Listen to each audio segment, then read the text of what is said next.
पिछली सुनने की पौड़ी में हमने समझा कि हमें गुरु की शिक्षा और परमात्मा का नाम सुनना है और वो भी ध्यान लगाकर।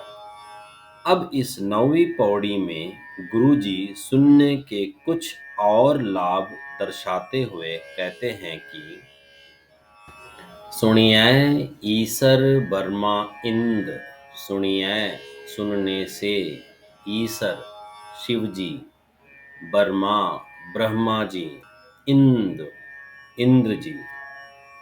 ध्यान से गुरु की शिक्षा और परमात्मा का नाम सुनने से एक साधारण मनुष्य भी शिवजी, ब्रह्मा जी और इंद्र की पदवी को प्राप्त कर लेता है। इस पंक्ति का एक और दृष्टिकोण यह है कि ध्यान से सुनने से एक साधारण मनुष्य शिवजी की तरह त्यागी, ब्रह्मा जी की तरह ज्ञानी और इंद्र की तरह जीवन के रस को मानने वाला बन जाता है। सुनिए मुख सलाहण मंद, सुनिए सुनने से मुख मुंह से, सलाहन प्रशंसा, मंद गंदे मनुष्य। परमात्मा का नाम सुनने से एक नीच मनुष्य भी पवित्र होने लगता है और उसके मुंह से भी परमात्मा की स्तुति यानी प्रशंसा निकलती है।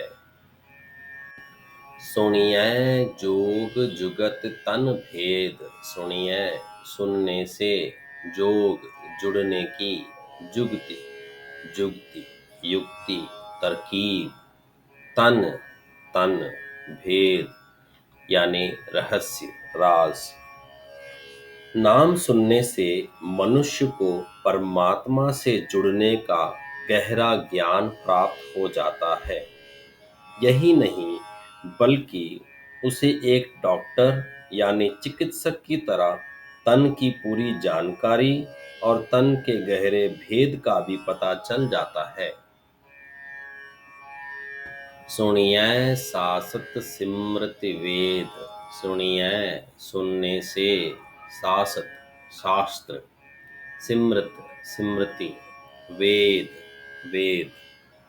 परमात्मा का नाम सुनने से एक साधारण मनुष्य भी परम ज्ञानी बन जाता है, क्योंकि उसे सारे शास्त्रों का, स्मृतियों का और वेदों का ज्ञान हो जाता है। नानक भगतां सदा विगास, भगतां परमात्मा के भगत, सदा हमेशा, विगास प्रसन्न खुश। श्री गुरु नानक देव जी कहते हैं कि भगत जन जो परमात्मा की भक्ति में लीन रहते हैं वो सदैव प्रसन्न रहते हैं। सुनिए दुख पाप का नाश, सुनिए सुनने से दुख दुख पाप सारे पाप का नाश। गुरु जी इस पंक्ति में कहते हैं कि सुनने से हमारे मन का मैल और पापों का नाश हो जाता है, जिससे हमारे सब दुख दूर हो जाते हैं। श्री सुखमनी साहब जी के दूसरी अष्टपदी में गुरु जी कहते हैं कि नाम सुनत दर्द दुख लथा, मतलब परमात्मा का नाम ध्यान से सुनने से मनुष्य के सारे दुख दर्द नाश हो जाते हैं। आप सब से हाथ जोड़कर बेनती है कि जब भी आप श्री जपजी साहिब जी का पाठ करें तब हर शब्द और पंक्ति का अर्थ समझते हुए करें। वाहिगुरु जी का खालसा, वाहिगुरु जी की फतेह।